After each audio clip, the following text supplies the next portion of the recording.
S, வீடு, schools, hotels, store room இங்கெல்லாம் partition wall கட்டணும்னாலும் இப்போ பில்டிங் போனஸோட first choice Renocon Rapid Wall Panels.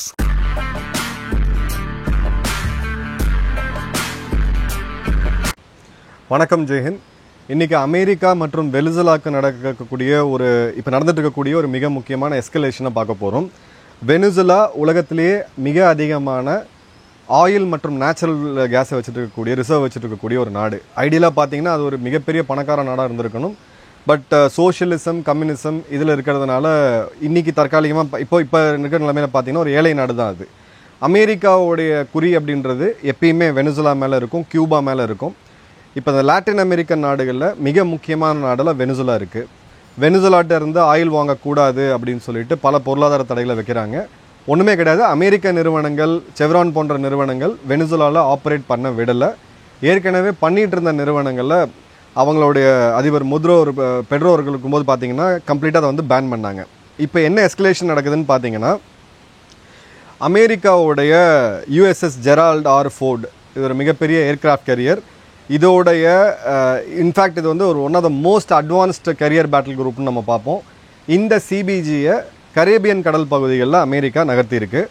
இவ்வளோ பெரிய போர்க்கப்பல், அதற்கூட புடைசூழ அமெரிக்காவுடைய அந்த மெரின்ஸு கிட்டத்தட்ட 15,000 துருப்புகள், 80க்கும் அதிகமான போர் விமானங்கள், டாமஹாக் மிசைல்ஸ்லேருந்து எல்லாத்தையுமே ஒரு வெனிசுலாவை நோக்கி இங்கே மூவ் பண்ணியிருக்காங்க. இப்போது USS ஜெரால்டோடைய இந்த மூமெண்ட் அப்படின்றது கண்டிப்பாக ஒரு கிட்டத்தட்ட அமெரிக்கா போய் வெனிசுலாவை தாக்குதல் நடத்துறதுக்கான ஒரு யுக்தியாக தான் நம்ம இதை பார்க்கணும். ரெண்டாவது பார்த்தீங்க அப்படின்னா, இதில் வெறும் ஒரு ஏர்கிராஃப்ட் கேரியர் மட்டும் கிடையாது, அதோடைய கேரியர் பேட்டில் குரூப்னு சொல்லக்கூடிய அந்த CBG மொத்தமே இருக்குது. அதில் CBGயில் குறிப்பாக பார்த்தீங்கன்னா 5 டெஸ்ட்ராயர்ஸ் இருக்குது, 2 F-35 ஃபுல் ஃப்ளெஜ்டு ஃபைட்டர் ஸ்குவாடன்ஸ் இருக்குது. அடுத்தது பார்த்தீங்க அப்படின்னா ஒரு B-1 பாம்பரையும் எடுத்துகிட்டு போய் வச்சுருக்காங்க. ஸோ B-1 பாம்பர் நமக்கு தெரியும், உலகத்திலே அமெரிக்காவுடைய ஒரு சர்வ வல்லமையோட சக்தி அப்படின்றது அவங்களுடைய அந்த B-1 பாம்பரை வச்சு தான், B-1 B-2 மட்டும் தான். ஸோ B-1 பாம்பர் ஒரு ஸ்டெல்த் பாம்பர், எவ்வளோ பெரிய குண்டை வேணாலும் எடுத்துகிட்டு போய் உலகத்தில் எங்கே வேணாலும் டெலிவர் பண்ணக்கூடிய ஒரு சக்தி அப்படின்றது இருக்குது. ஸோ இந்த நேரத்தில் இவங்க ஒரு வெனிசுலாவுடைய கடல் பகுதிகளை நோக்கி விஷுவலாகவே அந்த விமானத்தை பறக்க விட்டுருக்காங்க. அது ஸ்டெல்த் மோடை ஆஃப் பண்ணிவிட்டு அது எல்லாருக்கும் தெரிகிற மாதிரி அமெரிக்கா பறக்க விட்டுருக்கு. இப்போ இது என்ன அப்படின்னு பார்த்தீங்கன்னா, ட்ரம்ப் சொல்கிறது இல்லை அமெரிக்காவில் இருக்கக்கூடிய அமெரிக்க மக்களை கொல்லக்கூடிய போதைப் பொருளை அதிகமாக கடத்திக்கிட்டு இருக்கிறது வெனிசுலா தான். வெனிசுலாவுடைய அதிபர் இதில் நேரடியாகவே ஈடுபட்டிருக்காரு. கொலம்பியாவுடைய ட்ரக் கார்ட்டல் அப்படின்றது இருக்குது. அவர்களை நாங்கள் கொல்லுவோம், அவர்களை கொல்றதுக்கு தான் நாங்கள் இதை வச்சுருக்கோம்ட்டு சமீபமாக 2 விஷயம் நடந்தது. ஒரு நீர்மூழ்கி கப்பலை அமெரிக்காவுடைய கடற்படை சுட்டு வீழ்த்தினாங்க. அந்த நீர்மூழ்கி கப்பலில் கோடிக்கணக்கான போதைப் பொருட்கள் கொலம்பியாவிலேருந்து வெனிசுலா மூலமா ஆப்ரேட் பண்ணப்பட்ட அமெரிக்காக்குள்ளே வருது அப்படின்னு சொல்லி அதோட விஷுவலை வீடியோவை ட்ரம்ப் அவர்களே அவருடைய சோஷியல் ட்ரூத்தில் பதிவிட்டிருந்தார். இப்போ இந்த வீடியோவை நீங்கள் பார்த்தீங்கன்னா ஒரு அன்கிளாசிஃபைடு அன்டேட்டட் வீடியோ. இந்த இடத்துல பார்த்தீங்கன்னா இங்கேயுமே அமெரிக்காவுடைய அந்த ஒரு தாக்குதல் அப்படின்றது ஒரு கிட்டத்தட்ட ஒரு சிவிலியன் போட் மாதிரி தான் தெரியும். ஒரு பெரிய சைஸ் போட் அப்படின்னு வச்சுக்கலாம், ஒரு சிறு ரக கப்பல், அதன் மேலே தாக்குதல் நடத்துகிறாங்க. பட் இப்போ ட்ரம்ப் சொல்லக்கூடிய இது ஒரு ஆன்டி நார்கோட்டிக்ஸ் ஆப்ரேஷனாக இருந்துச்சுன்னா அங்கே உங்களோட கரியர் பேட்டில் குரூப்பை மூவ் பண்ண வேண்டிய அவசியம் கிடையாது. ஏன்னா ஒரு கரியர் பேட்டில் குரூப்பை அவங்க மூவ் பண்ணி ஜஸ்ட் ஒரு 1 மந்த் ஆப்ரேட் பண்ணாலே கோடிக்கணக்கான $1 மில்லியன் அதில் செலவாகும். செகண்ட், B-2 பாம்பர்ஸை நீங்கள் கொண்டு வரீங்க, B-1 பாம்பர்ஸை கொண்டு வரீங்க அப்படின்னா இவ்வளோ பெரிய ஒரு ஆன்டி நார்கோட்டிக்ஸ் ஆப்ரேஷனுக்கு எதுக்கு இவ்வளோ பெரிய படை தேவை அப்படின்ற கேள்வி எழுது. அடுத்தது பார்த்தீங்க அப்படின்னா, இவங்களை பொறுத்த வரைக்கும் பீட்டர் ஹெக்ஸட் இவங்களுடைய டிஃபென்ஸ் செக்ரட்டரி, அவங்களுடைய வார் டிபார்ட்மெண்ட், அந்த டிஃபென்ஸ் டிபார்ட்மெண்ட்டை வார் டிபார்ட்மெண்ட்டுன்னு பேர் மாற்றிருக்காங்க. இதில் இவங்க சொல்கிறது என்னென்னா, disrupting illicit entities and protecting US security interest in the western hemisphere அப்படின்ட்டு. இப்போது இதோடைய பொருள் டோட்டலாக வேறு. வெஸ்டர்ன் ஹெமிஸ்பியர் அப்படின்றது நீங்கள் டிரான்ஸ்பசிபிக், அட்லாண்டிக் எல்லா இடத்தையும் சேர்த்து சொல்கிறீங்க. ஸோ எப்படி ஒரு காலத்தில் இவங்க போய் ஈராக் மேலே ஒரு போர் தொடுத்துட்டு அங்கே வெப்பன்ஸ் ஆஃப் மாஸ் டெஸ்ட்ரக்ஷன், பேரழிவு ஏற்படுத்தக்கூடிய ஆயுதங்களை ஈராக் வச்சுருக்குன்னு சொல்லி அந்த நாட்டை கம்ப்ளீட்டாக ஒழித்து நல்லா இருந்த நாடு இன்றைக்கி கிட்டத்தட்ட ஒரு ஃபெயில்டு ஸ்டேட்டாக மாற்றி அதன் பிறகு ஒரு சிம்பிளாக ஒரு அறிக்கை விட்டாங்க, இல்லை நாங்கள் தேடி பார்த்தோம் வெப்பன்ஸ் ஆஃப் மாஸ் டிஸ்ட்ரக்ஷன் கிடைக்கல அப்படின்ட்டு. அதன் பிறகு அமெரிக்காவுடைய நிறுவனங்கள் செவ்ரான் போன்ற பல நிறுவனங்கள், கனடாவோட ஆயில் நிறுவனங்கள் இன்றைக்கி ஈரானில் அந்த கச்சா எண்ணெய் எடுத்து ஏற்றுமதி பண்ணிகிட்டு இருக்காங்க. வெனிசுலா ஒரு ஆயில் அண்ட் கேஸ், குறிப்பாக நேச்சுரல் கேஸோட ஒரு களஞ்சியம்.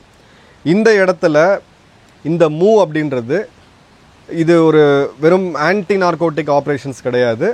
2 காரணம் இருக்குது. ஒன்று, ட்ரம்ப்போட ஈகோ, அந்த கம்யூனிஸ்ட் ஒரு சோஷியலிசம் இருக்கக்கூடிய நாடு தனக்கு அருகில் இருக்குது, அது ஒன்று. 2வது அவங்களுடைய கார்ப்பரேட் இன்ட்ரெஸ்ட். அது என்னென்னு பார்த்தீங்கன்னா அவங்க அந்த வெனிசுலா இருக்கக்கூடிய இயற்கை வளம். இப்போது இதுக்கு ஒரு முன்னாடி பார்த்தீங்கன்னா நோபல் ப்ரைஸை அந்த காம்படிட்டர்ஸ் நோபல் ப்ரைஸ் கொடுத்த அந்த கண்டெண்டர்ஸ்லாம் நீங்கள் பார்த்துட்டு நோபல் ப்ரைஸ்க்கு இவங்க யாரை செலக்ட் பண்ணாங்க அப்படின்னு பார்த்தீங்கன்னா வெனிசுலாவோட அதிபருக்கு எதிராக இருக்கக்கூடிய ஒரு பெண், அவங்க எதிர்கட்சியில் இருக்கக்கூடிய ஒரு ப்ராமினெண்ட்டாக இருக்கக்கூடிய பெண், அவங்களுக்கு நோபல் பரிசை கொடுத்தாங்க. ஈவன் ட்ரம்ப்புக்கே கூட அதை வந்து கொடுக்கல. ஸோ எப்பப்பெல்லாம் இவங்க ஆட்சி மாற்றத்தை கொண்டு வருவாங்களோ அதற்கு ஒரு முன்னோடியாக அந்த ரெஜிம் சேஞ்சில் இந்த நோபல் ப்ரைஸு பல இவங்களோட குளோபல் அவார்ட்ஸ் இருக்குது, அதெல்லாம் வந்து ஒரு துருப்பு சீட்டாக பயன்படுத்துவாங்க. அதையும் இப்போ பயன்படுத்தியிருக்காங்க. வெனிசுலாவுடைய பிரசிடென்ட் நிக்கோலஸ் மதுரோ என்ன சொல்கிறாருன்னு பார்த்தீங்கன்னா, அமெரிக்கா வந்து ஒரு போரை வந்து ஃபேப்ரிகேட் பண்ணுறாங்க, இது மாதிரி பொய்யான செய்திகளை சொல்லி ஒரு போரை உருவாக்குறதுக்கான ஒரு காரணமாக இதை பண்ணுறாங்க அப்படின்றாரு. 2வது, அவங்களது ரொம்ப சின்ன இராணுவம், அமெரிக்கா கிட்ட கண்டிப்பாக அவங்களால தாக்கு பிடிக்க முடியாது. அவங்களுக்கு மிக ஆதரவாக இருக்கக்கூடிய ஒரு நாடு ரஷ்யா, பட் அவங்களே ஏற்கனவே போரில் இருக்கிறாங்க. பட் மதுரோ கிட்ட இருக்கக்கூடிய ஃபோர்ஸஸ் அவங்க மொபிலைஸ் பண்ணியிருக்காங்க. மொபிலைஸ் பண்ணது மட்டுமே இல்லாமல் அவங்களுடைய கிட்டத்தட்ட ஒரு 8000 இக்லா மிசைல்ஸ், இது ஒரு old generation missile, fire and heat seeking மிசைல்ஸ்னு சொல்லுவாங்க, ஷோல்டர் ஃபயர்டு, அதை வந்து மொபிலைஸ் பண்ணிருக்காங்க. பட் இப்போது அமெரிக்காவுடைய இந்த கடந்த 40-50 வரலாற்றில் அவங்க யார் யார் மேலாம் போர் தொடுத்தாங்கன்னு பார்த்தீங்கன்னா எல்லாமே சிறு நாடுகள், வீக்காக இருக்கக்கூடிய நாடுகள். பெரிய நாடுகள் மேலே அமெரிக்கா என்றைக்குமே போர் தொடுத்து ஜெயிச்சதா சரித்திரமே கிடையாது. வியட்நாமில் ஆரம்பித்து ஆப்கானிஸ்தான்லேருந்து ஈராக்கே அவங்க தனியாக போயிட்டு சண்டை போடலை. ஈராக்லேயே அந்த நேச நாட்டு படைகள்னு சொல்லக்கூடிய நாட்டோடைய ஒரு வாராக தான் அதை மாற்றினாங்க. ஆப்கானிஸ்தானில் அமெரிக்க படைகளுக்கு என்ன நடந்துச்சு அப்படின்றத நம்ம பார்த்தோம். அதே மாதிரி நீங்கள் பார்த்தீங்கன்னா வியட்நாம் வாரில் என்ன நடந்துச்சுன்றதை நம்ம பார்த்தோம். ஸோ இந்த இடத்துல ஒரு சிறு நாடு, பட் அடிப்படையாக அங்கே வந்து பிரச்சனை இல்லைன்னு சொல்ல முடியாது. மதுரோவுக்கு எதிராக பிரச்சனை இருக்குது, அது அவங்க உள்நாட்டு பிரச்சனை. அந்த இடத்துல அமெரிக்காவுடைய இந்த மூவ் அப்படின்றது எல்லாரையுமே சர்ப்ரைஸாக பார்க்க வைக்குது. ஈவன் இன்ஃபேக்ட் இந்த மேகா டீம்னு சொல்லக்கூடிய ட்ரம்ப்போட டீம்லேயே என்ன சொல்கிறாங்கன்னா, ட்ரம்ப் உலகம் முழுக்க அமெரிக்கா போய் சண்டை போட்டுட்ருக்கு, இது நமக்கு தேவையில்லாதது, ஒரு வேர்ல்டோட போலீஸாக அமெரிக்கா இருக்கக்கூடாது, நமக்கு உள்நாட்டு பிரச்சனைகள் அதிகமாக இருக்குது, உள்நாட்டு பிரச்சனைகளை தீர்வு காணும்னு சொல்லும்போது டயகனலாக எப்படி டெமோக்ராட்ஸ் பண்ணாங்களோ ஆப்போசிட்டாக ஒபாமா பண்ணதையும் புஷ் பண்ணதையும் இவங்க போய் பண்ணுறது திரும்ப அப்படின்றது அவங்களே கேள்வி எழுப்புறாங்க. இது கண்டிப்பாக ஒரு போருக்கு உண்டான டிப்ளாய்மெண்ட் தான். இது ஒரு ஆன்டி நார்கோட்டிக்ஸ் ஆப்ரேஷனோ இல்லை வந்து ஒரு கவர்மெண்ட் அங்கே வீக்காக இருக்குது, எதிர்கட்சிகளை வந்து இது பண்ணுறாங்க, அந்த எதிர்கட்சிகளுக்கு சப்போர்ட்டாக நாங்கள் வந்து ஒரு படையை வந்து வைக்கிறோம் அப்படின்னு சொல்லக்கூடிய கைண்ட் ஆஃப் ஸ்டெபிலிட்டி மிஷனோ இல்லை பீஸ் கீப்பிங் மிஷனோ கிடையாது. கிளியர் கட்டாக மதுரோவை வந்து அவர்களை த்ரெட்டன் பண்ணி அவங்ககிட்ட வந்து அந்த எண்ணெய் மற்றும் இதை வாங்குறதுக்கு உண்டான ஒரு மூவ் தான் இது. அடுத்தது பார்த்தீங்க அப்படின்னா இவங்கக்கிட்ட ஒரு ஃபுல் டைம் வார் அலர்ட்டில் வெனிசுலாவுடைய இராணுவம் இருக்குது. நான் ஏற்கனவே சொன்ன மாதிரி ஒரு 5000 to 7000 ரஷ்யன் மேட் இக்லா மிசைல்ஸை, சர்ஃபேஸ் டு ஏர் மிசைல்ஸை அவங்க வச்சுருக்கிறாங்க. டிஃபென்சிவ் பொசிஷன்ஸை அவங்க வந்து பேஸ் பண்ணி வச்சுருக்காங்க. அவங்ககிட்ட என்ன இருக்குதுன்னு பார்த்தீங்கன்னா சுகோய் Su-30, அதாவது நம்மகிட்ட இருக்கக்கூடிய அதே போர் விமானம் ஒரு 20 விமானம் இருக்குது. அதுக்கப்புறம் KH-31 சொல்லக்கூடிய ஆன்டி ஷிப் மிசைல்ஸ் இருக்குது. இது எல்லாமே அமெரிக்காவுடைய கரியர் பேட்டில் குரூப்புக்கு முன்னாடி நீங்கள் கம்பேர் பண்ணிங்கன்னா சத்தியமாக ஒன்றுமே கிடையாது. இப்போ வேறு யாராவது இவங்களுக்கு வந்து ஹெல்ப் பண்ணுவாங்களா அப்படின்னு பார்த்தீங்கன்னா அந்த ஹெல்ப்புமே எதுவுமே கிடையாது. இப்போது ட்ரம்ப்போடைய அந்த அதிகாரம், அந்த ஆணவம் கொஞ்சம் ஒரு 2 வாரத்துக்கு முன்னாடி பார்த்தீங்கன்னா மதுரோ வந்து கெஞ்சினாப்பில் எங்கிட்ட அமைதி வேணும், எங்கிட்ட உங்களுக்கு கொடுத்துட்றேன், நான் எண்ணெயை கொடுத்துட்றேன், நீங்கள் வந்து எண்ணெயை நீங்கள் எடுத்துக்கங்க, நேச்சுரல் கேஸை நீங்கள் எடுத்துக்கங்க, நமக்குள்ள பிரச்சனை வேணாம்னு சொல்லிட்டு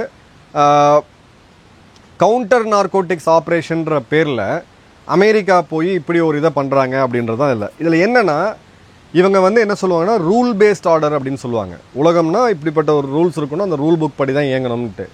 அந்த வெனிசுலாவுடைய நீர்மூழ்கி கப்பலை வீழ்த்தினதும் சரி, அது ஒரு 43 வெனிசுலர்கள் மற்றும் கொலம்பியர்கள் வந்து கொல்லப்பட்டாங்க. இன்னொரு கப்பலை வீழ்த்தினதும் சரி, இது எல்லாமே இன்டர்நேஷ்னல் வாட்டர்ஸில் நடக்குது.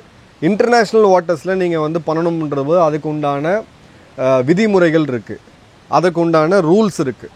உன்க்ளாஸ்ன்னு சொல்லக்கூடிய அதுக்கு உண்டான ரூல்ஸ் இருக்குது. ஆனால் இவங்களுக்கு வரும்போது இவங்க எதையுமே ஃபாலோ பண்ண மாட்டாங்க. அதை வீடியோ எடுத்து போட்டு அந்த ஈராக் சமயத்தில் பார்த்துட்டிங்கன்னா தெரியும், நிறையா வீடியோ கேம்ஸ்லாம் வரும் அமெரிக்காவில். உலகத்திலே வந்து இருக்கவங்க எல்லாரும் கெட்டவங்க, இவங்க மட்டும் தான் நல்லவங்க, போய் நாங்கள் போய் எல்லாரையும் காப்பாற்றுறோம் அப்படின்ற மாதிரி அதே மாதிரியான ஒரு சூழ்நிலை வந்து இப்போ வருது. இப்போ லாட்டின் அமெரிக்காவில் இருக்கக்கூடிய பொலிவியா, நிராகுவே மற்றும் கியூபா போன்ற நாடுகள் மதுரோவுக்கு பேக்கப் பண்ணுறாங்க. பட் அவங்களுடைய அந்த கூட்டணி, ஆர்கனைசேஷன் ஆஃப் அமெரிக்கன் ஸ்டேட்ஸ்ன்னு சொல்லக்கூடிய OAS கூட்டணி, அவங்க ஒரு மிலிட்ரி சப்போர்ட்டை வெனிசுலாவுக்கு பண்ண முடியுமானா கண்டிப்பாக பண்ண முடியாது. ஏன்னா அதெல்லாம் வீக்காக இருக்கக்கூடிய நாடுகள், எல்லாமே அமெரிக்காவுடைய டார்கெட்டில் இருக்கக்கூடிய நாடுகள். கியூபா நம்ம ஏற்கனவே தெரியும், ஃபிடல் காஸ்ட்ரோ காலத்துலேருந்து எத்தனை முறை வந்து அவங்க ஆட்சி மாற்றத்துக்கு முற்பட்டாங்க அப்படின்னு சொல்லிட்டு.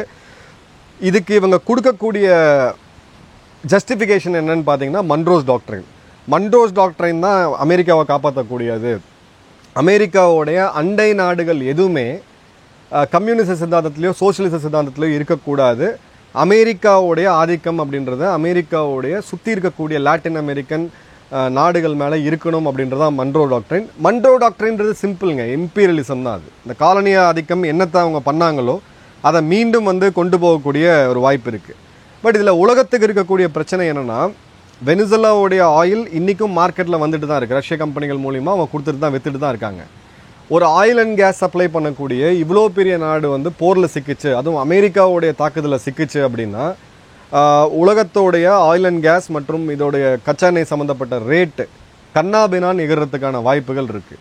இப்போ சமீபமாக 2 பொருளாதார சீர்திருத்தத்தை நம்ம இந்தியாவில் பார்த்தோம். ஒன்று ஜிஎஸ்டியோடைய வரி குறைப்பு, அதன் பிறகு இன்கம் டேக்ஸோடைய வரி குறைப்பு இந்த போன பட்ஜெட்டில். இது ரெண்டோடைய எஃபெக்டை பார்த்தீங்கன்னா நம்ம இதில் இப்போ கரண்ட் ஃபினான்ஷியல் இயரில் பார்த்தீங்கன்னா கிளியராகவே தெரியுது. தீபாவளி அன்னைக்கு இந்திய மக்கள் பண்ண பர்ச்சேஸ் மட்டுமே பார்த்தீங்கன்னா கிட்டத்தட்ட 1,60,000 கோடி.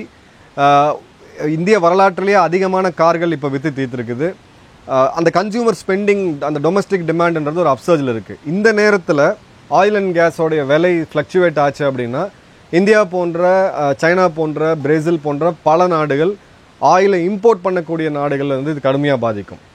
நெக்ஸ்ட் லெவல் ஆஃப் நாடுகள், இந்த தீவு நாடுகள், இலங்கை போன்றது, இந்தோனேஷியா போன்ற நாடுகள், சுற்றுலாத்துறை அதிகமாக நம்பிட்டு இருக்கக்கூடிய மாலத்தீவு போன்ற நாடுகள், இவங்களையும் இது வந்து கடுமையாக பாதிக்கும். இலங்கையில் 2022 என்ன நடந்துச்சு அப்படின்றத நம்ம கிளியராக பார்க்குறோம். இப்போது இவங்களோட இது ஒரு டிக்ளைனிங் பவராக இருந்துக்கிட்டு இருக்கு அமெரிக்கா. அவங்களுடைய தாக்கம் அப்படின்றது எக்கனாமிக் சாங்ஷன்ஸ் 90களில் போட்டதுக்கும் இந்தியா மேலே இப்போ போட்ட வரி இதுக்கும் பார்த்தீங்கன்னா இந்தியாவுக்கு ஒரு எறும்பு கடிச்ச கூட ஃபீலிங் கூட கிடையாது. ஏன்னா அந்தளவுக்கு அவங்களோட ஃபோர்ஸ் அப்படின்றது டிக்ளைன் ஆகிட்டு இருக்கு. இப்போ அந்த உலகத்தோடைய அந்த சர்வ வல்லமைப்படுத்த சக்தி அதை அடங்கி இன்னொரு சக்தி உருவாகும் அப்படின்ற போது இந்த டிரான்சிஷன், இந்த பவர் டிரான்சிஷன் அப்படின்றது பயங்கரமான ஒரு கியாஸை உலகம் முழுக்க கொடுக்கும்.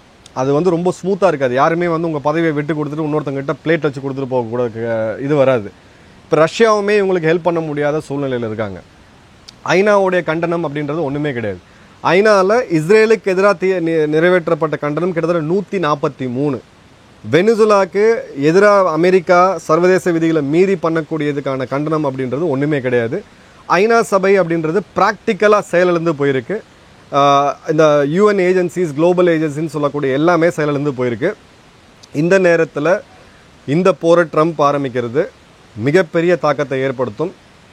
இப்போது மதுரோ அவர்கள் கிட்டத்தட்ட நான் ஒத்துக்கிட்டார், நான் கொடுத்துட்றேன், எல்லாத்தையும் கொடுத்துட்றேன், என்னை வந்து விட்டுருங்க அப்படின்ற அளவுக்கு வந்திருக்கு. ஒருவேளை அவர் அந்த மாதிரி அடங்கி போய் இதை ஹேண்ட் ஓவர் பண்ணாலும் அதுவும் ஒரு ஏகாபத்தியத்துக்கான அந்த அடக்குமுறைக்கான ஒரு இதை வந்து கொடுத்துரும், ஒரு சான்றாக கொடுத்துரும். அப்போ யாரை வேணால் மிரட்டி நீங்கள் என்ன வேணால் பார்க்கலான்ட்டு. எந்த ஒரு வலிமையான நாட்டுக்கூடையும் அமெரிக்கா போர் புரிந்த சரித்திரமே கிடையாது. இவங்க ட்ராக் பண்ணது எல்லாமே பார்த்தீங்கன்னா வீக் நாடுகள் தான். பட் 2025 இப்படி ஒரு நிகழ்வை நோக்கி போகிறது அப்படின்றது ஒரு டேஞ்சரஸான ஒரு பிரசிடென்ட் வந்து கொண்டு வருது. இப்போ லாட்டின் அமெரிக்கன் நாடுகள் எல்லாமே இந்த முட்டாள்தனத்தால் சைனா கிட்ட தான் போவாங்க. ஏன்னா அவங்களுக்கு அடுத்த ஒரு பேக்கப் சக்தின்றது இன்றைக்கி அமெரிக்காவை சேலஞ்ச் பண்ணக்கூடிய அளவுக்கு இருக்கக்கூடிய நெக்ஸ்ட் நியரஸ்ட் பவர் அப்படின்றது சைனா தான். ஸோ சைனா சென்ட்ரிக் வேர்ல்டை நோக்கி இவங்க வந்து வெகு வேகமாக மூவ் பண்ண வைக்கிறாங்க அப்படின்றத நம்ம தெளிவாக பார்க்குறோம். ஸோ எல்லாமே ஆயில் அண்ட் கேஸ் அப்படின்றதுக்கான ஒரு பெஸ்ட் எக்ஸாம்பிள் தான் இது. ட்ரம்ப்பு இதை ஒரு யுத்தமாக தொடங்குவாரா, இல்லை இவங்க வேறு விதத்தில் வெனிசுலாவில் ஆட்சி மாற்றத்தை கொண்டு வந்து அங்கே இருக்கக்கூடிய எண்ணெய் வளத்தை கொள்ளடிப்பாங்களா அப்படின்றத காலம்தான் பதில் சொல்லணும். நன்றி, வணக்கம், ஜெயன்.